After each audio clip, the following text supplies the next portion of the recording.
અમિત શાહ સંબોધન કરી રહ્યા છે સિદ્ધાર્થજીએ ત્યાં।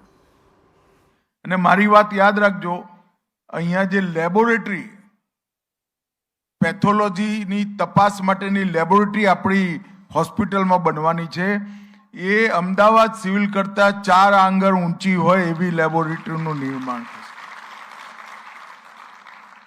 અનેક પ્રકારના આધુનિક સાધનો એના અંદર આપણે લાવવાની વ્યવસ્થા કરી છે। હમણાં જ હું ગાંધીનગર એક મીટિંગ પૂરી કરીને આવ્યો। કલોલનું શહેર વધતું ગયું, જૂના પાણીના વહેરા બધા ડિસ્ટર્બ થઈ ગયા, ક્યાંક રોડ બની ગયા, ક્યાંક મકાનો બની ગયા, સોસાયટીઓ બની ગઈ। પાણી ભરાય છે ને ભાઈ, તો કેમ કહેતા નથી? પછી હમણાં જ મેં મીટિંગ કરી છે, 1 વર્ષ પછી પાણી ભરાવાનું 70% ઓછું થશે અને 2 વર્ષ પછી ક્યાંય એક ટીપું એ પાણી આખા કલોલના તાલુકામાં ન ભરાય એવી વ્યવસ્થા આપણે કરી।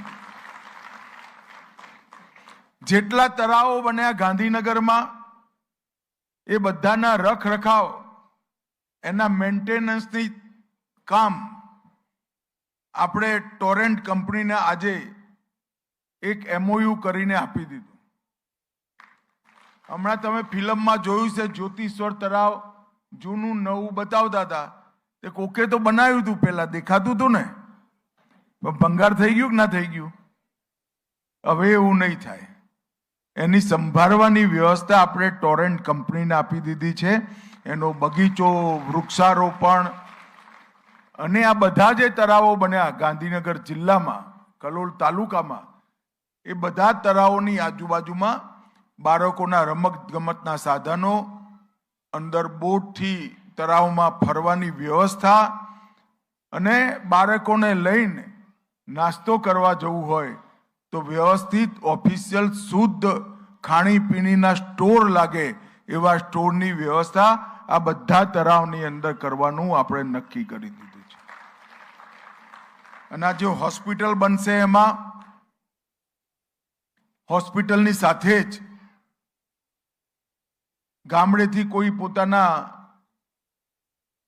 દર્દીને લઈને આવ્યું હોય, સગાવાલાને લઈને આવ્યું હોય અને રાતના રહેવું હોય, તેની હોસ્ટેલની વ્યવસ્થા, દર્દીને હોસ્પિટલમાં જમવાની વ્યવસ્થા, અને દર્દીની જોડે જે સગાવાલા આવ્યા હોય એને પૂર્ણ રૂપે મફતમાં પ્રસાદ સ્વરૂપે જમાડવાની વ્યવસ્થા પણ અત્યારથી જ આપણે કરી।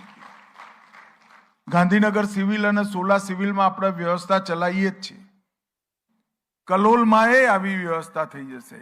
અને એની અંદર આયુષ્યમાન ભારત કાર્ડ અને ગુજરાત સરકારનું કાર્ડ, એટલે આ હોસ્પિટલમાં 10 લાખ સુધીનો બધો જ ખર્ચો મફત કરવાનું કામ પણ આપણે કરીએ।